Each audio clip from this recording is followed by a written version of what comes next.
Meus amigos, muito boa noite. Relembro rapidamente para aqueles que estejam nos vendo e ouvindo através de um celular, que coloquem na horizontal, para que não apenas vocês possam nos ver e ouvir, mas também ver as telas que iremos apresentar. Bem, o nosso tema nesta oportunidade é crianças no mundo espiritual. Muitos poderão estar perguntando por que e sempre os nossos temas têm uma razão, um motivo de estar naquele mês ou naquele ano. Num caso em particular, as razões são duplas de por que nós estamos trazendo esse tema neste mês, neste ano. Esse mês de outubro ele é marcado dentro da doutrina espírita pelo renascimento do nosso amigo Kardec, em outubro de 1804. Mas também é marcado dentro da doutrina espírita, em particular do movimento espírita brasileiro, pelo desencarne em outubro também, da nossa amiga Meimei, que quase todos nós que estamos no meio espírita já ouvimos falar. Agora, a questão que fica é entre por que Meimei e as crianças. Bem, as crianças, uma das razões é que outubro também, certo? Não apenas dentro do meio espírita, mas no Brasil inteiro, tem o Dia das Crianças. Então, essas são as razões por que nós estamos trazendo esse tema. A questão é entender por quê, o que tem, como é que está interligado rapidamente a nossa amiga Meimei com as crianças. A nossa amiga desencarnou muito jovem, com 24 anos de idade, certo? Na década de 40, em Minas, ela é mineira, certo?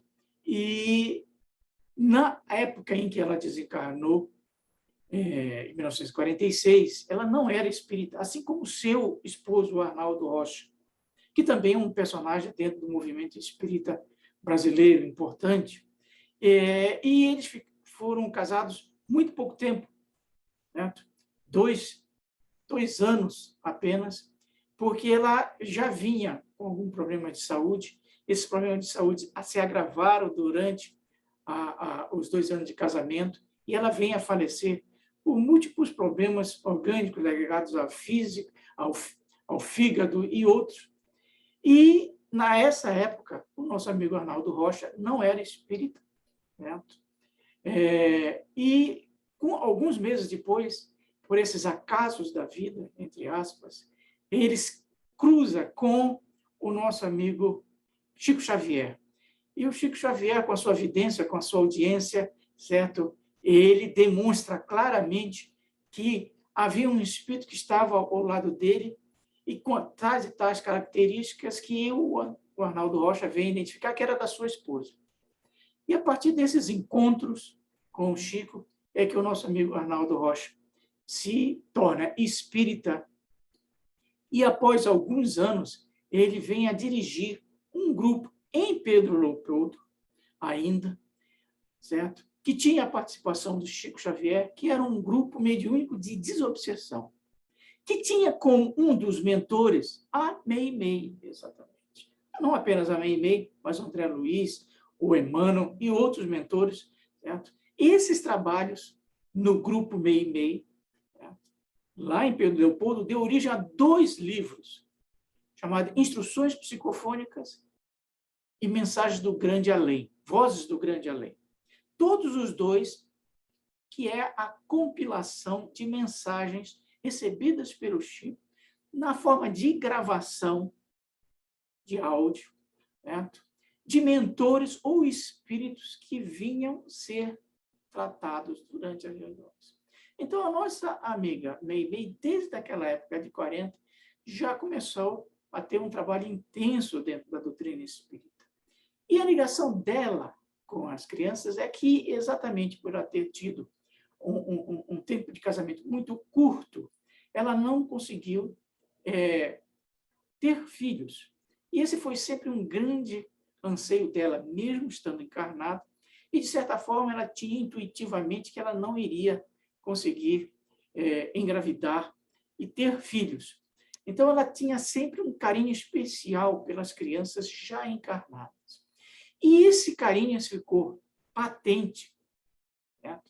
Num dos livros do André Luiz, chamado Entre o Céu e a Terra, na qual, na realidade, o livro é centrado no tratamento, na ajuda de uma criança que morreu jovem por afogamento, na qual ela é levada para o plano espiritual e passa a ter os cuidados da nossa amiga Meimei. Na realidade, no livro, ela tem o nome de Blandina. Certo? O nosso amigo Chico Xavier, via o André Luiz, nos informa que a Blandina é a mesma Blandina que é personagem do livro histórico do Emmanuel, chamado Ave Cristo, certo? No século II, 268 da nossa época, em que ela é parte daqueles cristãos que foram martirizados àquela época. Então, na espiritualidade, a nossa amiga Meimei não apenas participa dos trabalhos mediúnicos do Chico, mas na espiritualidade ela, certo, coordena um trabalho de suporte, de apoio a crianças desencarnadas. Então, essas são as ligações materiais e espirituais da nossa amiga Meimei, que é, então, a ponte para o nosso trabalho desta noite, que ele vai se ater aqui, nesses instantes, a alguns pontos.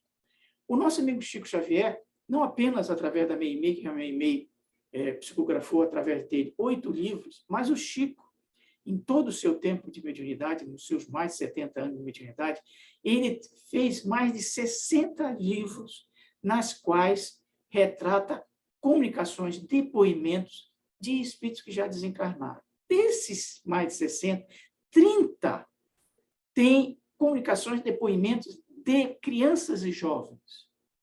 Vocês, no nosso trabalho, como de outras, vão receber na íntegra todas essas comunicações de crianças que desencarnaram por afogamento, por queimadura, por queda, por câncer. E eles vêm exatamente nos demonstrar como é que ficam as crianças do outro lado. O que passa? Como é que elas são ajudadas, amparadas? Para onde que eles vão? Então, o que nós vamos falar é exatamente esses pontos, mas não é apenas uma explicação, é o reflexo desses depoimentos que nós vamos sintetizar para vocês rapidamente. Primeira pergunta básica é como se encontram aqueles que desencarnam jovens, 5, 7, 8, 9, 10 anos ou menos de idade. 3 situações ocorrem. Em muitas situações, essa criança, esse jovem, ele vem a passar pouco tempo na espiritualidade e já inicia um novo processo reencarnatório. São essas reencarnações curtas, de meses, ou às vezes de poucos anos, na realidade, ela é uma encarnação que vem fazer um resgate de algum passado específico, mas já é uma ponte para uma nova reencarnação. Então, o espírito vai para a espiritualidade, fica nessas instituições, por exemplo, que tem a coordenação da Meimei, e quase em seguida ela inicia um novo processo reencarnatório. Essa é a primeira situação. A outra situação são aquelas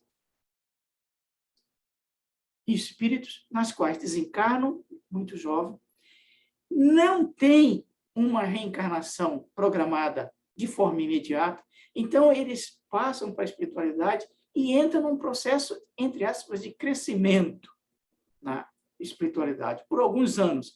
Aí vão para escolas, instituições de aprendizado, até reiniciar novamente um novo processo reencarnatório. Isso é uma situação de mais longo prazo. E tem a terceira situação de aqueles espíritos que desencarnam como jovens, como crianças, e que, em função do grau espiritual deles, eles reassumem a posição espiritual que tinham antes da espiritualidade. Ou seja, eles voltam rapidamente à configuração perispiritual, mental, adulta que tinham antes da reencarnação última. Então, basicamente, são essas 3 situações que ocorrem com as crianças e jovens que desencarnam cedo. A questão é, e que fica, e que é parte do nosso trabalho, é o que fazer, como lidar com essas perdas. Certo? Esses esclarecimentos que nós demos nos indica para onde que eles vão, certo? Mas como é que eles se sentem? E como que se sentem aqueles que ficam? Essa é uma situação que já foi posta para o Chico, exatamente porque ele compilou esses depoimentos, certo? Em que uma mãe chega para ele e diz: Chico, eu perdi, na verdade, ela tinha perdido 2 filhos num acidente automobilístico. E ela diz: perdi os meus filhos há 1 ano, choro muito, quero saber se minhas lágrimas estão prejudicando o meu filho. Entenderam? Não é um desencarne de ontem, ou de anteontem, é um desencarne que já tem há 1 ano.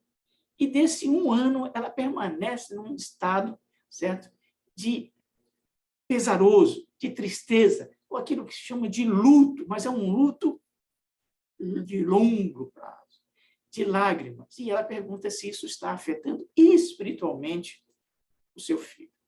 A resposta que ele dá é o seguinte: quando as nossas lágrimas refletem a nossa saudade tocada de esperança, os nossos amigos desencarnados nos dizem que as lágrimas fazem a eles muito bem, porque elas são luzes no caminho daqueles que são lembrados com imenso carinho. Entretanto, quando as nossas lágrimas traduzem revolta de nossa parte diante dos desígnios divinos, que nós não podemos de imediato sondar, quando essas lágrimas retratam rebeldia, essas lágrimas prejudicam os nossos parentes desencarnados. Essa resposta do Chico não se aplica apenas aos jovens, às crianças desencarnadas, se aplica a qualquer parente, amigo, esposo, irmão, mãe que venha a desencarnar. Todas as vezes que as nossas lágrimas refletem uma revolta, certo? Uma rebeldia, uma não aceitação perante a partida deles, isso vai acarretar vibrações negativas, dolorosas, que vai atingir ao nosso parente desencarnado, que pode ser uma criança, como pode ser um jovem, um adulto ou um idoso. A situação se aplica em todas as situações. Isso é muito importante. Todas as vezes que as nossas lágrimas refletem um desespero, uma não aceitação do fato do desencarne que ocorreu, essas vibrações, esses pensamentos acarretam situações dolorosas para o espírito que desencarnou.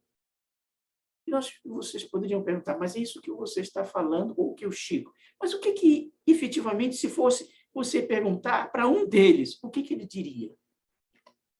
Ele diria, como o nosso amigo Jair Presente, que foi um rapaz que desencarnou em um acidente automobilístico em Campinas, na década de 70, em que, numa comunicação através do Chico, no livro Somos Jovens no Além, ele dirigido aos pais, tinham feito já após algum tempo, certo? Uma situação parecida com essa mãe que fez a pergunta para o Chico, em que o rapaz diz o seguinte: agradeço, sim, o amor em suas lágrimas, agradeço o carinho em suas preces, mas venho pedir-lhes para viverem e viverem felizes, porque assim também serei feliz. Nada de lamentações e reclamações. Lembre-me estudando e não morto, porque a vida não admite a morte. Entenderam? Ficou claro? Esse é o recado deles para nós. E, como disse, é um trabalho de hoje, uma homenagem à nossa amiga Meimei, e nós vamos finalizar com um poema da Meimei, em que ela diz: entre aqueles que se amam, a morte aparece em vão. Pode plantar a saudade, mas nunca a separação. E nós completaríamos como o André Luiz. E por que isso ocorre? Porque não há ponto final para o amor. Amor é vida, e vida é eternidade. Vocês vão receber todo um trabalho, com todo esse deployamento, com todas essas diretrizes, para verem com carinho do tempo mais à frente. Um grande abraço a todos e certamente nos vemos no futuro.